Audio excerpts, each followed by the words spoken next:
Voilà, bonjour à tous et bienvenue à ce webinaire Diagactu. Je suis ravi de vous accueillir. On est ensemble pour une heure environ. Je vérifie si vous rentrez bien, mais effectivement, vous rentrez bien dans la salle, entre guillemets. N'hésitez pas donc à vous connecter. Comme toujours, vous avez un chat qui se trouve en bas de votre écran. C'est l'onglet discussion. Alors, je vérifie d'ailleurs s'il est bien. Euh, non, il n'était pas, justement. Si, a priori, il fonctionne. Voilà, bonjour Julien. Donc, a priori, il fonctionne. Si pour Julien, il fonctionne, ça veut dire qu'il fonctionne. Donc, bonjour à tous, bienvenue. Je disais, on va revenir une nouvelle fois sur ce plan d'action visant à améliorer la qualité de réalisation des DPE. Évidemment, c'est un objectif que tous ceux d'entre nous et beaucoup d'acteurs ont conscience qu'il est important d'atteindre relativement rapidement. Vous connaissez sans doute, alors je parle tranquillement parce que je crois que beaucoup de gens se connectent, là vous étiez nombreux à vous inscrire, vous serez aussi nombreux, d'ailleurs pendant que j'y pense, à revoir le replay de ce webinaire là, sur le site Diagactu dès cet après-midi et sur la chaîne YouTube de Diagactu dès cet après-midi. Voilà, n'hésitez pas à vous connecter. Bonjour à tous, bonjour Rémi, bonjour Thibault. Je disais, donc vous connaissez maintenant, je pense, ces mesures lourdes. La DHUP a frappé fort, enfin le ministère a frappé fort, puisque les mesures envisagées pour essayer d'améliorer, entre autres, parce qu'il y a d'autres mesures qui concernent d'autres sujets, bien sûr, mais sur vos compétences, sur votre formation continue, sur la formation initiale, sur les certifications, sur la certification du domaine énergie et uniquement au domaine énergie, bien sûr, les autres domaines n'évolueront pas pour le moment, en tout cas, ça c'est sûr. Eh bien, le ministère, je disais, a frappé fort, une formation initiale plus dense, formation continue également plus dense en nombre de jours de formation, etc. La certification, 4 contrôles sur ouvrage, en tout cas si les mesures envisagées par le ministère sont donc arbitrées par le ministère au final, et puis 3 surveillances documentaires, enfin voilà, des mesures considérées unanimement par tous, par toute la filière, comme lourdes, comme coûteuses, bien sûr, et puis peut-être pour certaines d'entre elles, on peut douter de leur efficacité.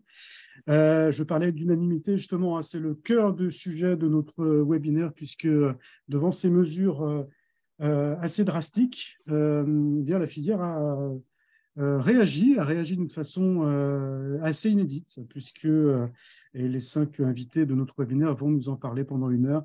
Elle s'est rassemblée, cette filière, les composantes organismes de formation, de certification, les fédérations, les 3 principales fédérations, ont donc décidé de travailler ensemble sur des mesures alternatives, des contre-propositions. Donc, depuis plusieurs semaines, l'ensemble de ces acteurs ont travaillé de façon assez confidentielle et je crois beaucoup travaillé, vu de l'extérieur, sur des mesures donc, qui ont été transmises à la DHUP tout récemment pour tenter d'alléger ces dispositions qui ont été introduites dans un projet d'arrêté compétences qui a été mis en consultation il y a quelques semaines. L'objectif étant évidemment d'apporter au pouvoir public des dispositions peut-être plus adaptées à la réalité de notre métier. On va en parler aussi pendant une heure. Moins coûteuses aussi, c'est un point important, et puis bien sûr peut-être plus facile à mettre en œuvre. Bon, je pense que tout le monde est arrivé maintenant. Je rappelle à tous ceux qui viennent d'arriver que vous avez accès à un chat. N'hésitez pas donc dès maintenant à commenter, à poser vos questions pendant une heure donc, sur ce plan d'action visant à améliorer la qualité de réalisation des DPE et ce projet d'arrêté compétences. Alors, 5 invités, je disais. On va commencer par Juliette Jeannot. Bonjour Juliette. Directrice générale chez ICERT. Alors, on ne vous entendait plus, on vous entend. Directrice générale chez ICERT, et puis vous représentez lors de ce webinaire l'AOCP, qui est une association qui regroupe un grand nombre des organismes de certification de diagnostiqueurs, ceux accrédités par le COFRAC, donc pour certifier les diagnostiqueurs. Nous sommes également avec Jean-Marc Vernet. Bonjour Jean-Marc. Bonjour. Directeur d'Irilus Formation, et vous représentez à ce webinaire, je vous en remercie, une nouvelle association. Ah pardon, c'est pas une nouvelle association, c'est l'AFIDEN que vous représentez. Elle n'est pas nouvelle, celle-là. Je m'y perds, elle n'est pas nouvelle. L'AFIDEN qui regroupe un certain nombre d'acteurs de la formation de diagnostic et d'énergie. Donc, l'AFIDEN, que vous représentez aujourd'hui, c'est Yann Vogel. En revanche, Yann Vogel, bonjour. Bonjour. Pédagogique d'ODI Formation, vous représentez l'association des organismes de formation de diagnostic immobilier. Celle-ci est nouvelle. Voilà, elle donc regroupe là aussi, elle a vocation à regrouper un certain nombre d'acteurs de la formation, des organismes de formation certifiés, donc pour donc former les diagnostiqueurs. Ils sont 31 ou 32 organismes certifiés, je le rappelle. Et enfin, les deux des trois principales fédérations de diagnostiqueurs qui ont donc travaillé sur ce plan d'action. Lionel Jeannot, président de la FIDI, la Fédération interprofessionnelle du diagnostic immobilier. Bonjour Lionel. Bonjour à tous. Merci d'être avec nous. Et enfin, Jean-Christophe Protet, président de CIDIAN. Bonjour Jean-Christophe. Merci à tous les cinq d'avoir pris le temps ensemble d'évoquer ce travail, ce long travail que vous avez réalisé, je disais, de façon assez confidentielle, mais je crois assez efficace ces dernières semaines. Un travail qui a été réalisé, on peut le dire, on va évidemment revenir sur le détail, mais vraiment au bénéfice là, des diagnostiqueurs pour tenter d'alléger un dispositif qui décidément est très lourd. Je disais, la DHUP, le ministère a frappé fort. C'était une consigne, entre guillemets, du ministre Olivier Klein, qui nous a promis d'ailleurs, le ministre, une publication de l'arrêté compétence avant l'été. Alors, l'été, il arrive dans pas longtemps, donc on verra si cet arrêté compétence entrera bien en application avant l'été, pour une entrée, enfin, qui sera publié en tout cas avant l'été, pour une entrée en vigueur, donc au 1er janvier 2024, donc c'est très bientôt. Là aussi, on va en parler de cette entrée en vigueur des dispositions de ce futur arrêté compétence. Allez, pour démarrer, je demandais à Jean-Christophe Protet, président de CIDIAN, de nous rappeler un peu le contexte qui a fait que, c'est inédit, je le disais, vous avez décidé de vous rassembler, de travailler ensemble de façon assez confidentielle, je le disais aussi. Pourquoi cette initiative collective maintenant, Jean-Christophe? Oui, alors, juste en revenant très rapidement sur le déroulé, la DHUP a initié une réflexion sur ce qu'ils ont labellisé la feuille de route fiabilisation du DPE à partir de septembre de l'année dernière, septembre 2022. Et ils ont consulté les fédérations, les différentes fédérations de la filière, à savoir les fédérations des investisseurs immobiliers, mais aussi les fédérations qui représentent les organismes de formation et les organismes de certification. Donc, ils ont démarré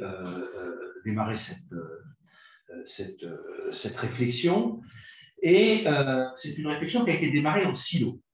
C'est-à-dire qu'ils travaillaient avec une fédération de diagnostiqueurs, puis ensuite avec la deuxième, ensuite avec la troisième, et ainsi de suite avec les organismes.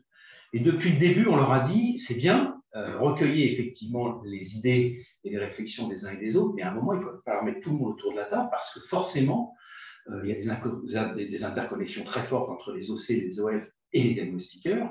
Il serait intéressant d'écouter tout le monde, parce que le diagnostiqueur n'a pas la science infuse sur l'information et la certification, même si c'est le client à la fin, et réciproquement, les organismes de certification, les organismes de certification. On n'a pas été entendus. On n'a pas été entendu. Il y a eu une réunion qui a eu lieu en avril, donc après 5 mois, enfin plus que ça, 7 mois de réflexion, où la DHUP a proposé, là, il a réuni tout le monde autour du téléphone, et a proposé effectivement le fruit de leur réflexion. Et à partir de ce moment-là, on s'est dit, on n'a pas été entendu, donc prenons-nous l'initiative de réunir tout le monde. Ça semble effectivement beaucoup plus efficace. Dans l'intervalle, le projet d'arrêté est sorti. Et donc, juste après la sortie de ce projet d'arrêté, on a réuni en fait les 3 grosses fédérations de diagnostiqueurs immobiliers, les fédérations des organismes de certification et les fédérations des organismes de formation. Et on a travaillé à partir du projet de décret qui a été proposé par la DHUP. Alors, en synthèse, on y reviendra peut-être un peu plus dans le détail tout à l'heure, ce projet nous a semblé peu adapté. Alors, on a des perceptions différentes et chacun s'exprimera, mais il nous semble très lourd, très coûteux, et de surcroît ne résout pas l'intégralité des problèmes, même si on partage un certain nombre de fondamentaux qui sont dans ce projet d'arrêté. Donc, on a travaillé tous ensemble et on a fait une contre-proposition qui a intégré les réflexions des uns et des autres avec des arbitrages entre les OC, les OF et les organismes, les fédérations d'agriculteurs, sachant que, in fine, ce qui a régi notre réflexion, ce n'est pas l'intérêt de chaque métier de la filière, mais c'est vraiment un intérêt commun qui est la fiabilisation du DPE. Et je pense que ça a été intéressant. Chacun a laissé, alors bien évidemment pas complètement, l'intérêt de son métier, mais a plutôt essayé de raisonner de manière globale pour la fiabilisation du DPE et dans l'intérêt global de la filière. Voilà. Et c'est une initiative.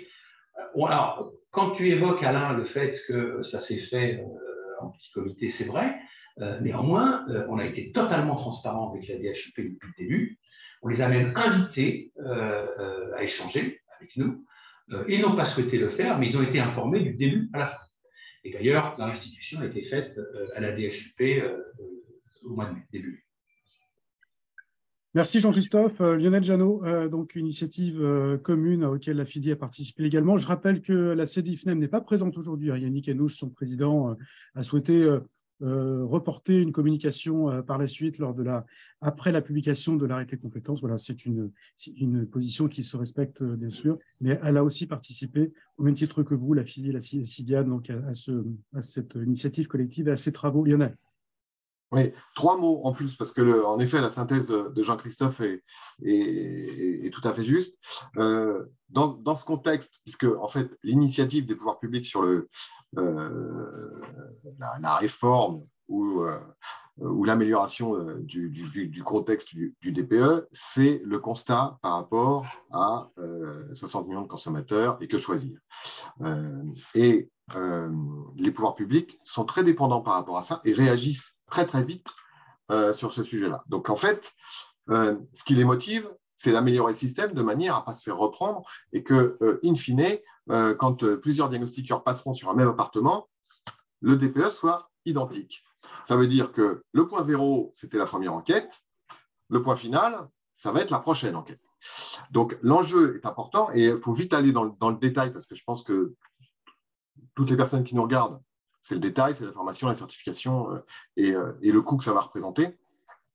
Mais ça veut dire qu'il faut que l'ensemble du système soit réaliste, fiable, permette une amélioration concrète et précise, parce que le DPE, c'est quand même le démarrage de toute la rénovation énergétique et on est le point de départ et c'est vachement important et c'est quelque chose qu'il faut absolument conserver. Et l'enjeu, il est là et c'est pour ça qu'on se réunit tous et qu'on essaye de travailler ensemble pour proposer quelque chose au pouvoir public qui est pas pré-mâché, mais qui permette de les aider et d'avancer, qui correspond au concret et qui permette justement d'avoir des effets réalistes. Donc ça, c'est très important. Ouais, et des mesures moins coûteuses, hein, puisque si je reprends une étude faite par Cidiane, hein, Jean-Christophe, que vous aviez diffusée, là, si on ajoute l'audit énergétique, hein, parce qu'évidemment, l'audit est souvent lié aussi dans l'activité des diagnostiqueurs maintenant, pour un nouveau diagnostiqueur, c'est un ticket de 43 000 € dans le cadre de la certification avec mention, un DPE avec mention. Donc, c'est évidemment des coûts qui paraissent, en tout cas comme ça, assez délirants. Tout de même. Voilà. Alors, pour être précis, on ne parle pas que de coûts, on parle d'impact économique. L'impact économique, qui représente à peu près, c'est le coût de la formation et de la certification, et les coûts indirects qui sont le manque à gagner du fait que quand on fait la formation, la certification, la supervision, on ne produit pas, puisqu'on fait autre chose. Donc c'est l'impact économique global qui est de cet ordre de grandeur. Mais c'est assez significatif, effectivement. Très significatif. Ouais.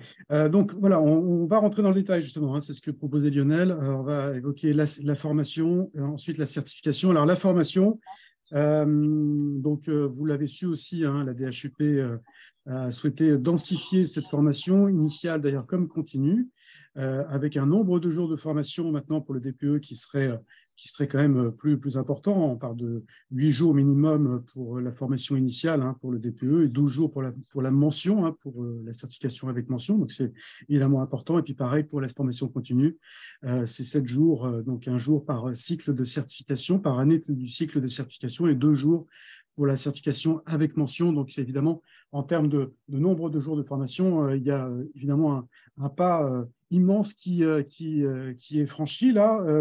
Je vais me tourner vers les formateurs, justement, Jean-Marc et Yann.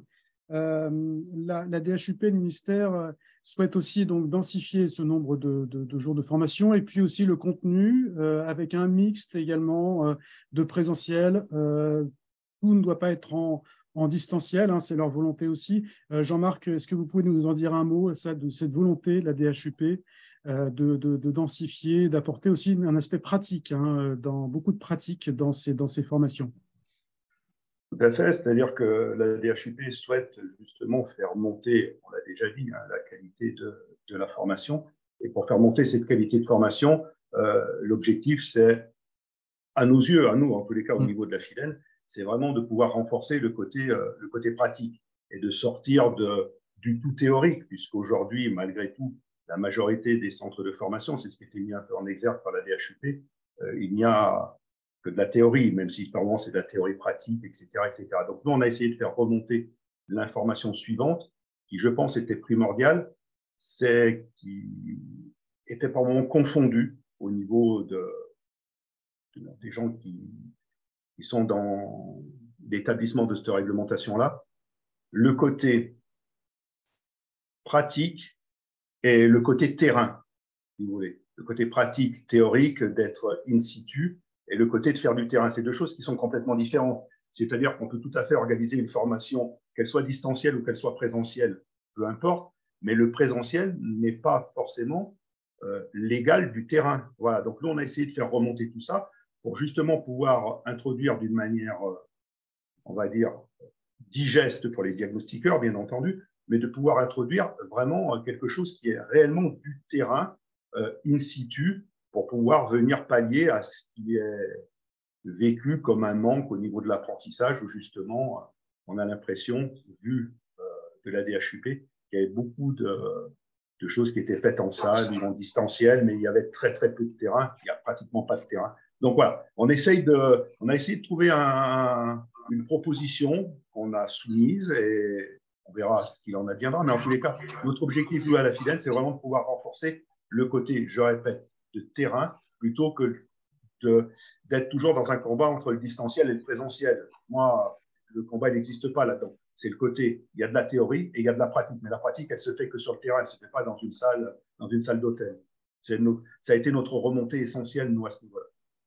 Ouais, pour résumer, hein, c'est ce que propose la filière, moins de jours de formation en quantité, mais du terrain. De pratique et de terrain. Évidemment, c'était une demande aussi de la filière. Alors, bien sûr. l'a intégré déjà dans ce projet de compétences, mais c'est vraiment volonté de la filière d'apporter cette pratique. Yann, c'est là aussi, hein, c'est un besoin de terrain supplémentaire, aussi bien pour les nouveaux qui arrivent, que dans le cadre de la formation continue. Il faut évidemment ne pas parler que de théorie, de réglementation et d'apprendre des textes par cœur. Ça n'a pas forcément toujours d'intérêt, Yann. Oui, c'est une évidence. Alors après, ce qu'il a fallu faire comprendre à DHUP, en tout cas par des propositions, c'était de montrer que la augmentation de la fréquence du nombre de jours de formation ne rime pas forcément avec compétences et avec un niveau intéressant. Donc, le fait de rallonger les jours, c'est très bien. Peut-être en initial, on était trop court, hein, puisqu'on est passé de rien à peut-être un peu trop parfois, mais on ne peut que se réjouir, en tout cas sur l'initial. Après, le fait que les diagnostiqueurs aient chaque année à faire une formation en continu, hein, puisqu'on s'adresse aussi aux diagnostiqueurs aujourd'hui, il faut que ces formations soient pertinentes. Dans le cadre actuel, dans le cadre de la formation continue, aujourd'hui, on a, je dirais, quasiment l'obligation de repasser le support de cours que l'on fait initialement en 3 ou 4 jours en une journée. Et ça, c'était aussi la problématique, c'était comment rendre cette fréquence pertinente. Qu'est-ce qu'on y met dedans? Parce que le diable se cache dans les détails et il y a évidemment beaucoup de détails à régler encore. La OFDI aussi, comme AFIDEN, a fait des propositions à la DHUP pour essayer de rendre les choses intelligentes. Parce qu'évidemment, pour le diagnostiqueur, c'est un coût supplémentaire et qu'il faut rendre ces formations intéressantes, intelligibles et qu'il les fasse vraiment monter en compétences. Donc évidemment, l'aspect pratique est essentiel et ça, c'est plutôt une bonne chose. Mais encore une fois, chaque année, pour que les diagnostiqueurs aient la possibilité de monter en compétences, il faut qu'on trouve des outils qui permettent de le faire, un contenu, et tout en suivant le terrain. Voilà, donc c'était d'éviter de rester dans la théorie, et ça, on ne peut que s'en réjouir. Maintenant, évidemment, tout ça est coûteux et il faut vraiment qu'on y mette du contenu si on veut que ça soit bien vécu par tout le monde. Parce qu'évidemment, on pourrait être amené à penser que les organismes de formation se réjouissent, mais ce n'est pas le cas. Nous aussi, on a besoin d'avoir une satisfaction, de voir que ça apporte quelque chose aux diagnostiqueurs et pas qu'ils aient l'impression de traîner les pieds, comme c'est le cas parfois, parce qu'évidemment, on manque de contenu, parce que ce contenu nous est imposé. C'est pour ça que toute la profession aujourd'hui a voulu y mettre sa patte de manière à ce qu'on puisse avoir des propositions concrètes. Oui, il faut le rappeler, effectivement, vous auriez très bien pu, vous, organisme de formation, vous contenter de ces dispositions qui augmentent le nombre de jours de formation obligatoires. Évidemment, pour vous, c'était un complément d'activité significatif, mais effectivement, vous avez souhaité là justement apporter, vous parliez d'outils, Yann, des outils qui permettent là justement de valoriser un peu ce côté pratique des formations. On en a besoin avec des cas tests, notamment dans le cadre de la formation continue. Et puis, ce système de tutorat aussi pour les nouveaux certifiés hein, qui, on le dit souvent, manquent d'expérience terrain quand ils démarrent l'activité lors du premier cycle de certification. Donc, il y aurait un tutorat qui serait organisé, je crois, par l'organisme de formation, il me semble. Est-ce que vous pouvez nous en parler un petit peu, Yann, de ça ? Alors oui, normalement, dans les 6 mois qui suivent la certification, le diagnostiqueur devra subir ce qu'on appelle un tutorat. Donc là aussi, il y a des détails dont on va passer parce que c'est un peu compliqué, mais grosso modo, la DHUP proposait 3 cas tests, ce qui nous paraissait beaucoup, 2 cas sur des maisons concrètes, et on serait sur un concept différent de ce qu'ils connaissent par le CSO. C'est-à-dire on est plus dans l'accompagnement, dans la formation. Donc, l'idée, c'est de faire avec eux. Maintenant, l'idée, c'est d'avoir une trame commune. Donc, nous avons fait des propositions à la DHUP aussi là-dessus, de manière à ce que tout le monde ait le même accompagnement, je dirais, et la même trame, pour pas qu'on ait des disparités comme on peut retrouver aujourd'hui. Donc, ce tutorat, pour certains d'entre nous, on en pratique déjà. Ça fonctionne évidemment dans les 6 premiers mois. Parce que finalement, comme pour la conduite automobile, hein, les 6 premiers mois, on sort de l'école de formation, on a des doutes, et c'est dans les 6 mois justement qu'on vient rectifier. Donc ça, c'est plutôt positif, à condition qu'on ait le temps de le faire, c'est-à-dire que 2 cas tests nous paraît raisonnable au lieu des 3 proposés, et qu'on ait vraiment le temps d'approfondir et d'accompagner le diagnostiqueur. Ouais, alors, vous parliez de cas tests, hein, justement. Qui peut nous expliquer à peu près à quoi ça correspond concrètement un cas test, puisque ça va être intégré a priori notamment dans le cadre de la formation continue. Qui peut nous en parler, Lionel, peut-être, ou Jean-Christophe peut nous en parler ? Bon, moi, je peux en parler rapidement. Donc, effectivement, le cas test a été testé en réel par des membres de CIDIAN, mais probablement par d'autres. Ça consiste en fait à constituer un cas théorique. On met à disposition du diagnostiqueur toutes les caractéristiques du logement, que ce soit le plan, une vision 3D, des données diverses et variées. Et le diagnostiqueur, à partir de ces données, réalise seul ou accompagné par un formateur son DPE. Donc ça permet, alors ça ne résout pas toutes les situations, hein, mais ça permet à moindre coût, rapidement, de voir si le diagnostiqueur dispose de la compétence pour réaliser son DPE. Et donc, c'est très efficace, mais pour une configuration particulière, à savoir vérifier que le diagnostiqueur a la compétence pour faire. Mais ça ne remplace pas toute la formation. Bien sûr. Alors, il y a juste un petit point quand même qui est important, parce que je vois dans le chat, en particulier, je répondrai à Nasser.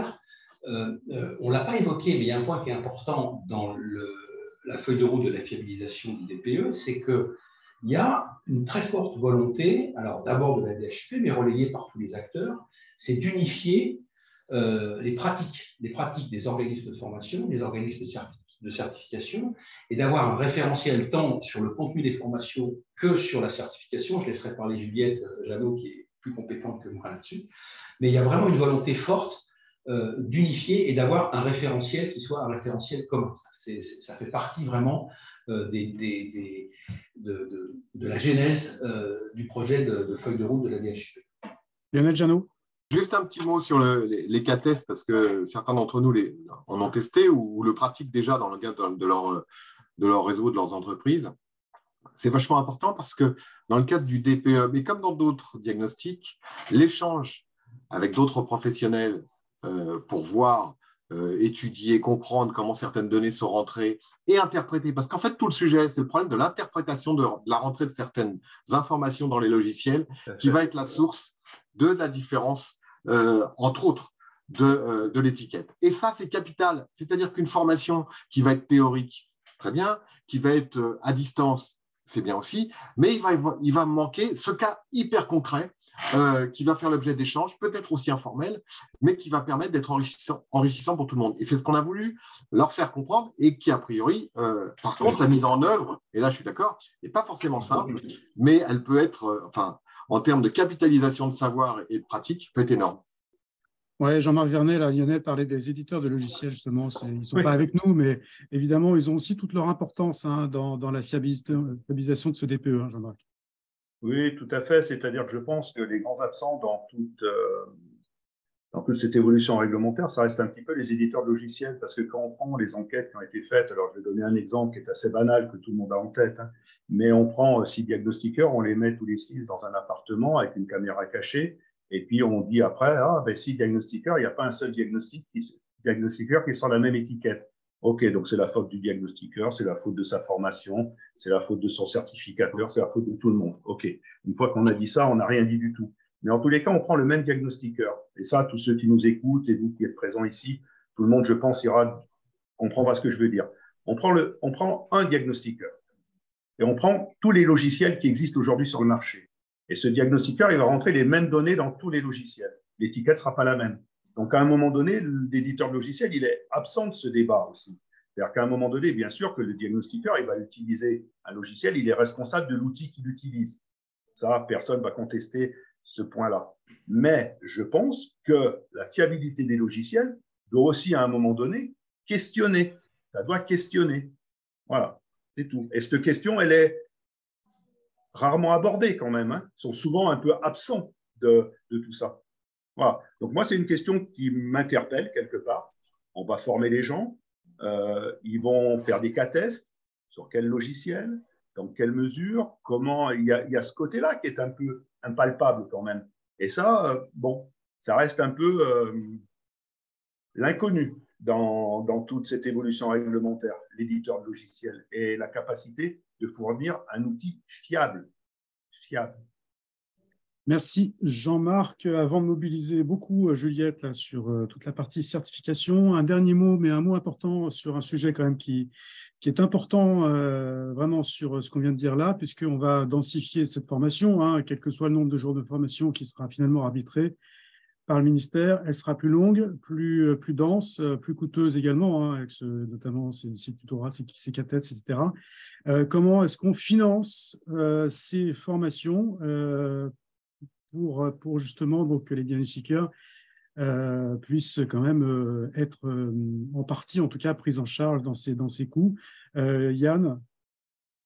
Alors, il y a deux aspects à ça. C'est déjà le fait que la filière manque de techniciens de manière récurrente. Donc, pour tous les nouveaux entrants, ça va évidemment poser un problème financier, puisque là, on va augmenter le nombre de jours de manière significative. On était sur du sans mention pour ceux qui le font en 3 jours. Le réglementaire, on va passer à 8. C'est un exemple. Donc, évidemment, ça a des coûts. Là, on a soulevé le problème au niveau de la DHUP parce qu'évidemment, les nouveaux entrants dépendent des financements publics, notamment de Pôle emploi ou de régions, etc.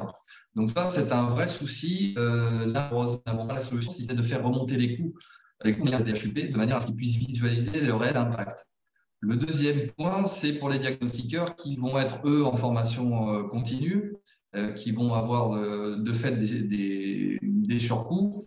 Donc là, en règle générale, beaucoup de diagnostiqueurs ne le savent pas, mais ils peuvent solliciter leurs OPCO, leurs organismes paritaires pour lesquels ils cotisent. Malheureusement, le signal de cette année n'est pas très positif puisque les OPCO ont commencé à réduire leur prise en charge de coûts de formation. Donc, ça sous-entend, c'est comme ça que le voit la DHUP d'ailleurs, que les diagnostiqueurs vont devoir aussi va répercuter leur coût de formation et leur surcoût de certification aussi sur le niveau de prix du DPE, qui parfois, il faut bien noter, et on l'a souvent dit tous ensemble, est aussi trop bas. Donc, il va falloir de toute façon envisager une remontée sans doute des coûts d'intervention des DPE pour pouvoir aussi amortir ces coûts. Voilà.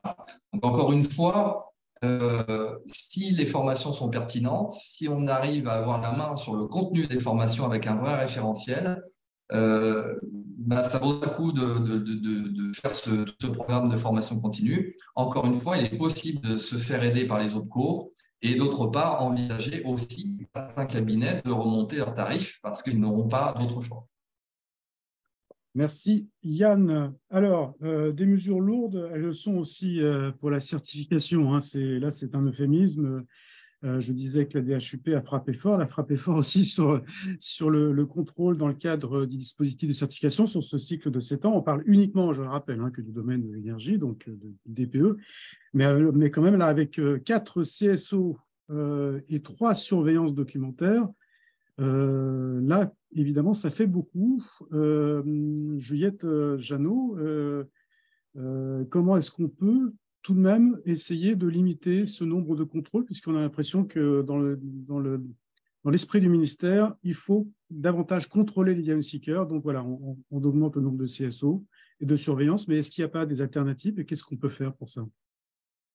Alors, dans le projet, il y a différentes choses. Il y a effectivement le renforcement des contrôles sur le cycle de certification, mais il y a aussi le projet des nouveaux examens qui n'est pas du tout anodin. On reviendra peut-être dessus après. Peut-être après, oui. Sur la partie des contrôles, je rejoins Yann Vogel. Pareil, en tant que certificateur, on aurait pu se dire super, un CSO très récurrent, une surveillance géniale, ça va nous faire du chiffre. La réflexion, elle était vraiment dans l'intérêt de la profession et du bien fondé du contrôle à faire. Donc, la réalisation de surveillance documentaire, la réalisation de CSO, qu'ils soient a posteriori ou a priori, n'ont pas le même impact, on ne valide pas les mêmes éléments. Les 3, je dirais, ont leur intérêt. Après, nous, on a travaillé effectivement sur un calendrier un petit peu différent de celui de la DHUP pour qu'il y ait une pertinence. Et le premier sujet qu'on a abordé, et ça rejoint un peu tout ce qu'on s'est dit et tout ce que je vois dans le chat aussi, on est formé, on passe une certification qui valide à un instant T la capacité à réaliser des diagnostics immobiliers et après, on est un petit peu lâché dans la nature. Donc, ce qu'on a proposé, c'est que le CSO qui était envisagé la première année, il soit déclenché au plus tôt dans la réalisation des DPE par les diagnostiqueurs. C'est-à-dire que plutôt que d'attendre la fin de la première année et une activité parfois dense, mais parfois pas dense, il y en a qui ont plus de mal que d'autres à démarrer, on s'est dit pourquoi ne pas raisonner sur le CSO à déclencher quand il y a un certain nombre de missions réalisées. Ça permettra aussi de rassurer le diagnostiqueur. Voilà, on n'est pas dans la répression, on est là aussi dans l'accompagnement de la filière pour que chacun soit serein dans ce qu'il a à faire dans son métier de diagnostiqueur sur un DPE qui est de plus en plus regardé. Donc ça, c'était la fréquence et la qualité des contrôles à faire et à dispatcher sur le cycle de 7 ans. Et il y a une proposition qui a été faite par les fédérations, qui je trouve est très intéressante en tant que certificateur, parce qu'aujourd'hui, on n'a pas toujours les moyens d'identifier les pratiques qui ne sont pas réglo. Notre rôle de certificateur, c'est de mesurer la compétence. Et on peut être compétent mais ne pas vouloir faire correctement son travail. On peut connaître la règle, mais pas forcément l'appliquer. Et le contrôle longitudinal qui a été proposé par les fédérations permet d'avoir des alertes sur des pratiques qui peuvent être un peu douteuses et du coup de renforcer les contrôles sur les personnes pour lesquelles on a besoin de renforcer le contrôle, mais pas d'imposer un contrôle trop important à l'ensemble de la filière, parce que je l'ai toujours dit et je le rappelle, il y a beaucoup de diagnostiqueurs qui travaillent très très bien, qui sont très compétents et qui font correctement leur travail. Après, il faut que le système soit en capacité d'identifier ceux qui nuisent à la profession. Et ça a été un peu la réflexion qui a été menée à travers ce groupement. Merci Juliette, je reviens vers vous juste après, mais Jean-Christophe Protet, est-ce que vous pouvez nous parler là, justement de ce contrôle longitudinal? Ça, c'est une nouveauté tout de même.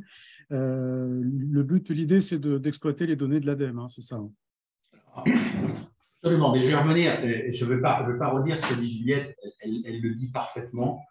Il faut, comment dire, l'empilage de CS, l'empilage de contrôle documentaire ne résoudra pas effectivement le traitement de la toute petite partie des diagnostiqueurs qui fraudent, qui représentent une toute petite partie du monde du diagnostic, mais qui ternissent l'image globale du monde du diagnostic. Et ça, c'est un point qui est extrêmement important. Et tel que le projet d'arrêté est présenté, en fait, on aligne les contraintes, parce que j'appelle ça des contraintes, et je pèse mes mots, à tous les diagnostiqueurs, parce qu'il y a une petite majorité qui fait mal son travail et qui fraude. Et donc, pour ça, il faut quand même effectivement avoir un système de surveillance efficace. Et donc, ce qu'on a évoqué, ce qu'on a proposé, c'est le contrôle longitudinal. On a une chance inouïe, c'est que l'intégralité des DPE qui sont réalisés par des gens qui font bien leur boulot sont sur une base de données commune, qui est la base de données ADEME. Et on a donc une myriade de données. Et aujourd'hui, avec des outils modernes, sans faire des choses extrêmement sophistiquées, on est capable de détecter des gens qui fraudent. Pour vous donner un exemple basique, mais il y a plusieurs typologies de fraude. Par exemple, si vous avez un diagnostiqueur qui réalise un DPE et met son DPE sur la base ADEME le matin à Lille et qui, le soir, fait un autre DPE qui est basé à Marseille, il y a un problème. Il y a un problème. C'est parce qu'en fait, vous avez deux diagnostiqueurs qui travaillent avec la même certification. Et donc, ça s'appelle de la fraude. Et un CSO, un contrôle documentaire, ne permet pas de contrôler la chose. En revanche, lorsque vous avez une base de données où les DPE sont déposés, vous pouvez détecter que le certificateur, le matin, il est à Lille et l'après-midi, il est à Marseille. C'est extrêmement simple, c'est extrêmement efficace. Et il y a un tas de petites fraudes de cette nature-là, encore une fois, qui peuvent être détectées par un traitement informatique à partir de l'extraction par le certificateur ou une alerte déclenchée au certificateur à partir de la base de données ADEME. Et ça nous semble extrêmement pertinent, extrêmement efficace et surtout peu coûteux. Peu coûteux parce que c'est, entre guillemets, la machine qui va détecter ces anomalies, et ces anomalies qu'on peut qualifier de fraude, qui sont marginales, certes, mais qui existent et qui, in fine, ternissent l'image de la profession. Et donc, c'est vraiment un concept, ce contrôle longitudinal qu'on pousse, et en fait, c'est déclencher des alertes aux organismes de certification sur des pratiques qui sont de la fraude. Merci Jean-Christophe. Je reviens vers vous, Juliette Jeannot. On parlait d'examen pratique, hein, parce que si je lis ce projet d'arrêté, il faudrait qu'il y ait un examen pratique qui inclut une mise en pratique réelle de l'intégralité d'un diagnostic. Le DPE est réalisé sur un bâtiment ou une partie de bâtiment témoin. Alors l'idée est bonne, évidemment. Ça va toujours vers ce côté pratique et terrain, mais alors à mettre en œuvre, pas simple pour vous, certificateurs, non? Alors, c'est ça, pas simple. L'objectif de la fiabilisation du DPE est notamment sur la partie certification. L'action qui est menée par la DHUP, c'est une harmonisation des pratiques des certificateurs. Ça va être possible avec la théorie où il y aura une base de questions nationale. Donc là, on aura tous le même niveau de questions puisque ce sera la DHUP qui nous transmettra l'information. Donc déjà, il y a cette évolution-là qui est plutôt très positive et qui était demandée depuis un certain temps par les certificateurs. Sur le volet terrain, alors comme pour la formation, la DHUP estime que les examens aujourd'hui ne sont pas suffisamment pratiques, ne permettent pas suffisamment de juger le geste pratique du diagnostiqueur, enfin ou du futur diagnostiqueur. Et donc, ils ont pensé à la réalisation d'un examen sur un bien. Alors, en soi, je suis d'accord avec vous, c'est plutôt très pertinent, sauf qu'en termes de certification, nous, on doit l'équité d'un candidat à un autre. Si vous faites passer un examen à Lyon, Marseille, Paris ou Dijon, le niveau d'examen doit être le même. Et il est très difficile d'envisager d'avoir accès à des biens que l'on doit maîtriser au préalable pour pouvoir faire l'évaluation, avoir accès à des biens qui ont qui permettent une évaluation homogène et une évaluation sécurisée, c'est-à-dire qu'il est hors de question que les 10 candidats qui vont passer sur le bien, le premier le découvre et que le 10e le connaisse par cœur. Donc, c'est un petit peu là-dessus que nous, on a travaillé pour mettre en garde, parce que l'harmonisation, c'est bien, mais il faut que le dispositif reste fiable. On doit malgré tout quand même valider des compétences. Donc, on essaie aussi de démontrer que le passage sur ce bien n'est peut-être pas nécessaire à ce moment-là, et il serait du coup, comment dirais-je, compensé par le fameux CSO qu'on déclencherait suffisamment tôt dans le cycle de certification. Donc voilà, parce que c'est vrai qu'au regard de ce qui est inscrit dans le texte, si vous comptez bien tous les examens entre la théorie et les différents examens pratiques, l'examen DPE devient un examen qui dure une journée, voilà, pour un diagnostiqueur. Donc, c'est un peu dense, c'est un retour en arrière. Alors, il y a peut-être eu des pratiques qui n'ont pas été correctes sur la certification. Malgré tout, il y a des moyens et des outils aujourd'hui qui permettent de garantir une validation de compétences sans passer par ce modèle extrême qui a été proposé. Merci Juliette. Passons aux sanctions. Alors je sais que vous n'avez pas le terme sanction, hein, Juliette, mais c'est le terme en tout cas du projet d'arrêté. La DHUP vous propose de mettre en place des grilles de contrôle et des niveaux de sanctions, en tout cas de réponse du certificateur adaptés. Parlez-nous-en un petit peu également, parce que ça c'est une nouveauté, en tout cas un développement de ce qui existe déjà. Oui, alors ça va dans le sens de ce que je disais précédemment. Les certificateurs ont aujourd'hui la main libre pour constituer leurs examens et les contrôles. Même si on a une base commune, puisqu'on doit valider les mêmes compétences, on a tous une approche un petit peu différente. Donc, dans le sens de l'harmonisation et de la fiabilisation, la DHUP a proposé des grilles communes de contrôle, aussi bien pour la partie documentaire que pour les contrôles sur ouvrage. Et ces grilles est assortie de règles de sanctions. C'est comme ça que ça s'appelle dans le projet. Voilà, en fonction du nombre d'écarts détectés, il y a des sanctions qui sont mises en œuvre et des modalités pour lever éventuellement la suspension prononcée. Donc là, on a tous travaillé ensemble avec les représentants des fédérations. Au sein de l'AOCP, on a travaillé avec tous les adhérents de l'AOCP qui ont eu leur lecture des grilles, puisqu'on avait tous déjà défini nos propres critères. Donc voilà, donc on a essayé de faire une contre-proposition en justifiant certaines classifications d'écarts mineurs, majeurs, etc., en donnant une définition un petit peu de ce qui est mineur et de ce qui est majeur dans la fiabilisation du DPE. Donc, cette proposition a été faite, pareil, courant du mois de mai à la DHUP. Merci Juliette. Donc, formation, certification.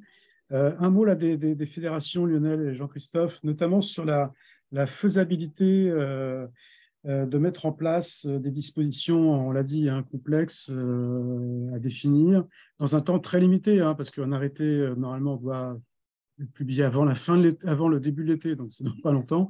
Et puis, ces dispositions nouvelles, plus complexes, rentreraient en vigueur au 1er janvier 2024. Ça ne laisse pas beaucoup de temps pour les acteurs concernés de se préparer, diagnostiqueurs bien sûr, mais aussi formateurs, OF, OC, il y a beaucoup de travail derrière.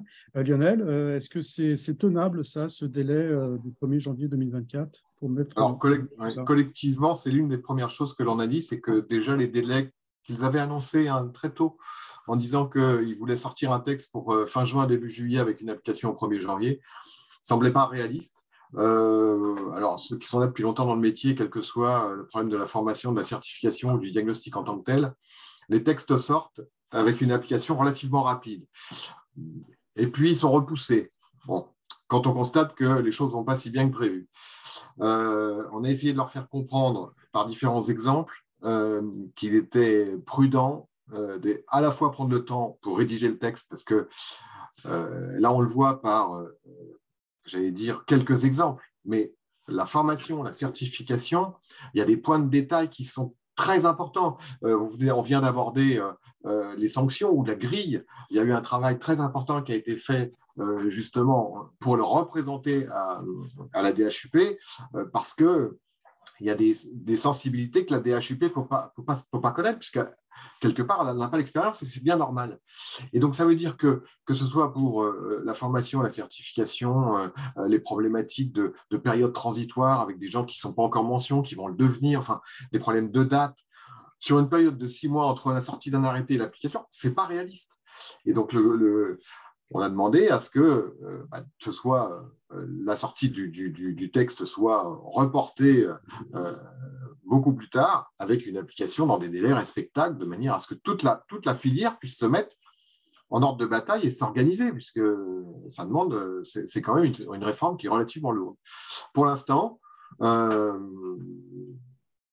on n'a pas d'information comme quoi il y aura un report, même si normalement le texte devait être étudié au SC2E demain et que c'est reporté pour juillet. Donc c'est une première étape, mais bon, c'est trop tôt pour dire que les délais vont vraiment être repoussés. Oui, Jean-Christophe, c'est vous qui nous informiez justement que ce projet d'arrêté compétence ne sera pas soumis à l'approbation du CSC2E. C'était prévu demain, donc c'est une information importante. Ça veut peut-être dire que la DHUP veut se donner le temps aussi pour modifier ce qu'il est possible de modifier dans cet arrêté compétence. C'est ce qu'on peut imaginer en tout cas. Mais quoi qu'il en soit, le 1er janvier 2024, c'est tenable selon vous également, ou est-ce qu'il faut reporter? Alors, très clairement, ça n'est pas du tout tenable. Ça n'est pas du tout tenable parce qu'on a travaillé justement avec de l'intérêt de travailler avec les OC et les OF. On a fait un planning global qui intègre pour tous. Je prends l'exemple des OF, la construction des supports de formation, pour les OC, la construction des supports d'examen, et ainsi de suite. Pour les diagnostiqueurs, rentrer effectivement dans ces nouveaux dispositifs. Et on a fait un planning détaillé, tâche par tâche. Et on s'aperçoit que déjà tenir le 1er juillet 2024, c'est déjà une performance. Et on le dit de manière tout à fait objective. Maintenant, on l'a présenté, on l'a défendu. Je ne sais pas ce que fera la DHUP, mais j'espère qu'ils seront raisonnables et qu'ils ne nous referont pas encore un coup à tout lancer dans la précipitation. Les exemples, on en a beaucoup. Le dernier en date en particulier, ça a été le DPE en 2021. Bon, donc, déjà, honnêtement, je pense que je ne serai pas contredit par les gens qui sont autour de ce webinaire. Tenir l'échéance du 1er juillet 2024, c'est déjà un objectif ambitieux. Maintenant, ce n'est pas moi qui décide, et ce n'est pas moi qui vais signer le décret, c'est Monsieur le ministre, pas le décret, l'arrêté, pardon, c'est Monsieur le ministre qui va signer cet arrêté. Effectivement, c'est le ministre qui décide ça, on est tout à fait d'accord. Bon, un mot de conclusion sur, on passera ensuite à quelques mesures qui me semblent importantes, qui ont été proposées par les représentants, les fédérations, donc c'est les FNAM, FIDI et CIDIAN, mais un mot pour conclure sur ce travail collectif qui a été fait. On le sent vraiment dans un sens plus pratique, plus terrain, sans doute donc plus adapté aux réalités concrètes du métier, que la DHUP ne connaît pas forcément très bien, ce qui est aussi normal. De toute façon, la DHUP ne traite pas que des diagnostiqueurs, loin de là. Qu'est-ce qu'on peut en dire de ces travaux collectifs et qu'est-ce que vous en espérez, Yann? Un mot de conclusion éventuellement. Yann? Oui. Un travail commun, de toute façon, est bénéfique. Il était temps que la profession, de toute façon, se réunisse. Alors qu'il y ait plusieurs associations, plusieurs fédérations, ce n'est pas grave. Le but, c'est de discuter ensemble pour avancer. Parce que, évidemment, on ne peut pas se permettre de penser à court terme. Il faut penser à moyen et long terme. Et il faut appeler chaque compétence. Pour parler formation, il n'y a que les organismes de formation qui peuvent en parler. Ce sont les mieux placés, les certifications aussi. Et je pense qu'on a tout intérêt aujourd'hui, et c'est ce qui a été fait. Donc ça, c'est positif. On ne peut que s'en réjouir. Donc, il faut continuer sur cette lignée puisque jusqu'à maintenant, la profession, malheureusement, a subi un peu des institutions qui étaient tirées chacun de son côté. Donc là, on a vu qu'on était tous concernés et que finalement, si on monte au créneau aujourd'hui auprès de la DHUP, c'est dans l'intérêt de tous, des diagnostiqueurs et aussi de la profession. Parce que si on veut la diversifier, si on veut la rendre plus importante, il faut aussi qu'on sache la consolider. Et la consolider, ça passe évidemment par une bonne idée. mais avec les acteurs qui participent pour la mise en place. Et la mise en place, nous sommes les mieux placés pour pouvoir la proposer. Ouais, Lionel, l'union fait la force, hein, on peut résumer peut-être comme ça. C'est un pas important qui s'est franchi là. Est-ce que d'abord ces initiatives collectives pourraient perdurer sur d'autres dossiers? Est-ce qu'on peut à l'avenir imaginer que la filière réponde là unanimement sur certains sujets en tout cas? Ah bah c'est essentiel, hein. En fait, faut bien comprendre que les pouvoirs publics prennent des décisions concernant notre métier et c'est des équipes qui vont rassembler 3, 4, 5, 10 personnes. Et s'ils font les tours de table et qu'ils écoutent les uns et les autres, les uns derrière les autres, c'est eux qui vont prendre la décision finale. Et ce qui est très important, c'est de pouvoir travailler en amont, de faire des compromis, hein, parce que de toute façon, forcément, on va avoir des points d'achoppement sur lesquels, soit entre fédérations diagnostiqueurs, mais entre différents professionnels de la filière, sur lesquels il faut réfléchir pour se dire sur quoi on va faire des compromis, de manière à ce que, quelque part, on puisse apporter un travail fabriqué, fait, qui correspond à l'objectif des pouvoirs publics, parce que le but, ce n'est pas d'être contre en permanence, mais c'est de faire coïncider leur objectif, le nôtre, de toute la filière, pour arriver à quelque chose. Et là, l'exemple, c'est que par rapport au point de départ, le premier texte qui a été proposé des pouvoirs publics et ce qu'on a proposé et ce qui va peut-être sortir, déjà, il y a une amélioration parce que ce qui est déjà lourd était encore plus lourd il y a quelques semaines dans les premières propositions. Donc, il faut continuer sur les autres sujets de cette façon-là. Jean-Marc, je vous voyais opiner du chef. Hein, vous êtes d'accord aussi sur cet esprit? Oui, je suis totalement d'accord. Hein, c'est-à-dire que la DHUP décide, mais si elle a en face d'elle une profession qui est regroupée, qui collabore et qui apporte certaines solutions, certaines pistes, ils sont preneurs de ce genre de choses. Donc, ils sont preneurs, ils ne peuvent pas connaître le métier avec les tenants et les aboutissants tel que nous connaissons nous. Donc, ils sont preneurs de tout ça. C'est à nous de rester solidaires, on va dire, entre guillemets, chacun, comme c'est dit précédemment, avec, bien entendu, peut-être des divergences sur certains points, mais en tous les cas, d'être constructif dans les propositions. Il faut être constructif dans les propositions et faire des choses qui améliorent. Nous, on revient toujours sur la même idée, c'est que le terrain est quand même quelque chose d'important dans ce métier.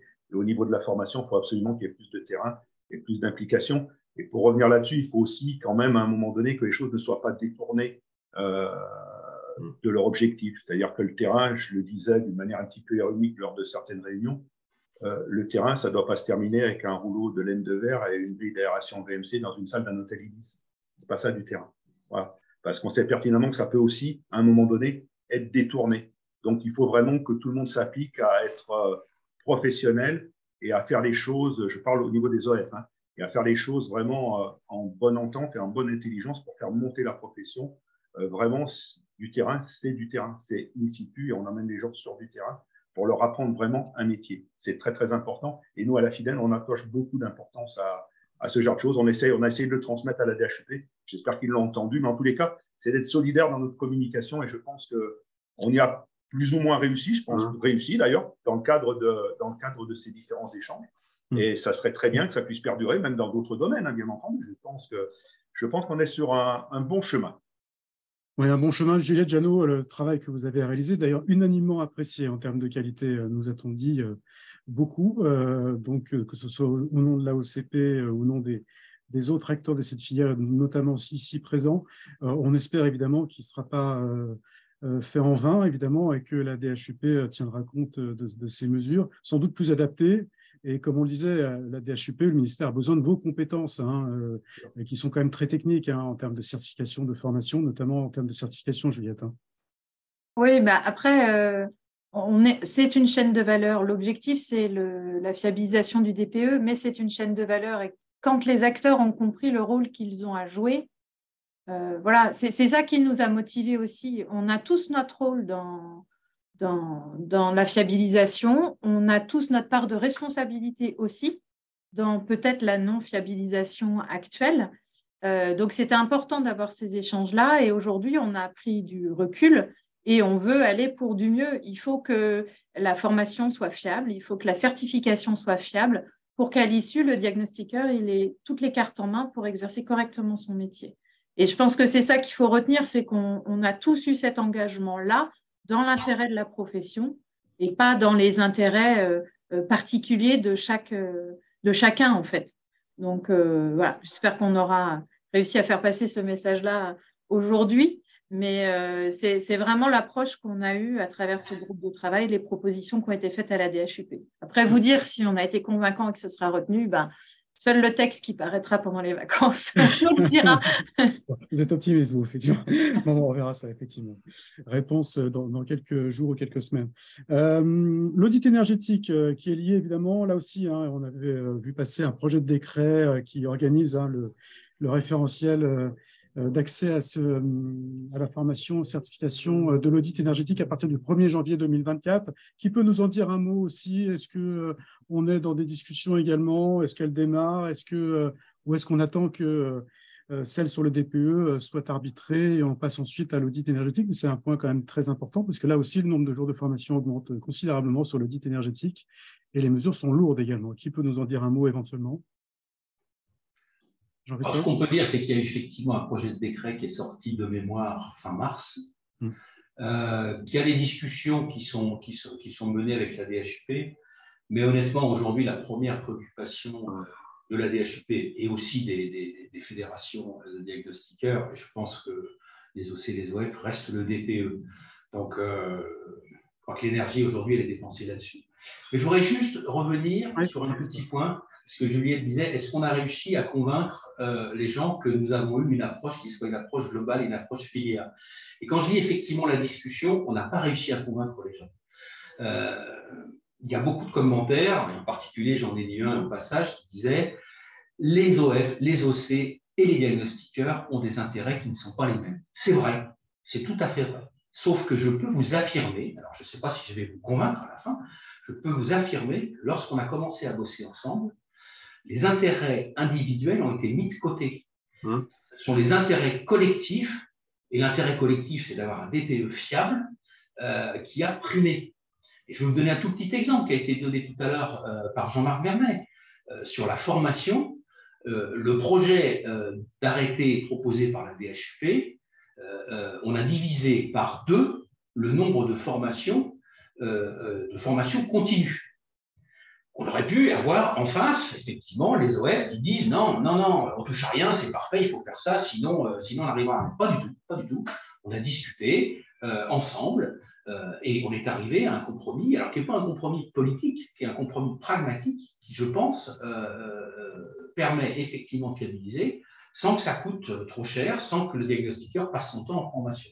On a vraiment laissé les intérêts individuels de côté pour les intérêts de la filière et les intérêts d'avoir un objectif, d'avoir un DPE fiable. Vraiment, j'espère qu'on va réussir à faire passer ce message. Sinon, on aura raté une partie de l'objectif de ce webinaire. Ouais, il y aura toujours des mécontents, par définition. Donc là aussi, c'est pas non plus un échec de votre part, loin de là, au contraire, mais effectivement, on peut témoigner aussi chez Diagactu. On a suivi toutes ces discussions, on connaît les acteurs concernés. Effectivement, il y avait vraiment des réflexions au bénéfice des diagnostiqueurs exclusivement. C'est assez nouveau, je ne dis pas que c'était moins bon avant, mais en tout cas, c'est inédit et il faut le souligner et le dire et le redire même. Juste, il nous reste quelques minutes, mais juste, je voulais entendre Lionel ou Jean-Christophe sur 2-3 petits points. Ça fait un peu court, je suis désolé, mais vous avez proposé ces derniers temps, alors je crois que c'était avec Yannick, Lionel, un coefficient de pondération pour les petites surfaces qui sont lésées par le DPE. On peut en dire un mot? Où est-ce que vous en êtes par rapport à ça et qu'est-ce que c'est précisément? Dans le cadre du DPE, les petites surfaces sont fortement pénalisées dans le cadre des étiquettes DPE et par logique de cohérence, il faudrait améliorer par le biais de différents coefficients de manière à ce que les petites surfaces soient moins pénalisées dans le cadre de la représentation que ça peut avoir. Donc là, on a un rendez-vous auprès du cabinet du ministre pour justement défendre le sujet afin que les choses évoluent. Donc ça, c'est une des choses importantes dans le cadre de la continuité de la fiabilisation du DPE. Et puis, il y a un autre sujet, mais là, je vais laisser finir Jean-Christophe. par rapport aux propriétaires. Et c'est pas neutre, et ça y participe. Et donc là, je laisse la parole à Jean-Christophe. Merci Lionel de passer le ballon. Alors, c'est vrai que dans la discussion qu'il y a aujourd'hui avec la DSUP sur la fiabilisation du DPE, on ne parle que du diagnostiqueur. On fait porter aujourd'hui toute la responsabilité de la fiabilisation du DPE au diagnostiqueur. Et là-dessus, je pense qu'on fait fausse route. Pour faire un DPE, il y a un triptyque. Il y a bien évidemment le diagnostiqueur qui doit être formé et qui doit faire en toute objectivité son métier. Mais il y a aussi un propriétaire et un prescripteur, des prescripteurs indirects qui peuvent être l'agent immobilier, le mandataire, voire le notaire. Et si ces trois facettes du triptyque ne font pas leur boulot, même si on a un diagnostiqueur super performant, s'il n'a pas la donnée, il ne fera pas un diagnostic de qualité. Et donc, ce que l'on dit, c'est qu'il est impératif que le propriétaire soit impliqué dans la réalisation du DPE et qu'il fournisse un maximum de données. Et en cela, on a proposé qu'il y ait un indice de complétude qui est un coefficient de données transmis par le propriétaire par rapport à la donnée nécessaire pour faire un diagnostic de qualité, et que ça soit officiel, que ça soit affiché. Et on a proposé aussi d'impliquer les notaires, les agents immobiliers, justement, pour faire ce travail de qualité. Et pour finir, au milieu de tout ça, ça a été évoqué tout à l'heure, il y a un point qui est essentiel, c'est la fiabilité de l'outil. Il faut effectivement, il y a un certain nombre, Jean-Marc Fernet l'évoquait tout à l'heure, il y a un certain nombre d'améliorations qui sont d'ailleurs mineures. On n'est pas là, nous, pour dire qu'il faut changer la méthode, mais il y a un certain nombre de points de détail, mais le diable est dans le détail, dans la fiabilisation des outils à faire. Et arrêtons de dire que le diagnostiqueur est le seul responsable du manque de fiabilité du DPE aujourd'hui. Il faut que tout le monde se mobilise, et en cela, on met une pression très forte, au-delà de ce projet d'arrêté, on met une pression très forte au ministère, qui est de dire qu'il faut un schéma directeur global qui règle non seulement le problème du diagnostiqueur, mais aussi tout le reste. Merci Jean-Christophe, merci à tous les cinq. Vraiment, là, il est 11h03, je vais vous libérer. Je crois qu'il y en avait quelques obligations, mais je ne veux pas vous prendre trop de temps. Merci infiniment d'avoir pris ce temps là, ensemble, pour être ensemble ce matin, dans un moment important quand même pour la filière, sur ce DPE. Merci à tous les cinq. Je vous souhaite une excellente journée et je remercie tous les participants qui étaient en direct avec nous. Et je rappelle que ce webinaire a été enregistré, donc le replay sera disponible sur le site Diagactu dès cet après-midi et sur la chaîne YouTube aussi de Diagactu dès cet après-midi. Donc voilà. Merci à tous et bonne journée à tous et bonne semaine. À bientôt. Au revoir, merci. Merci, au revoir. À très bientôt. Au revoir.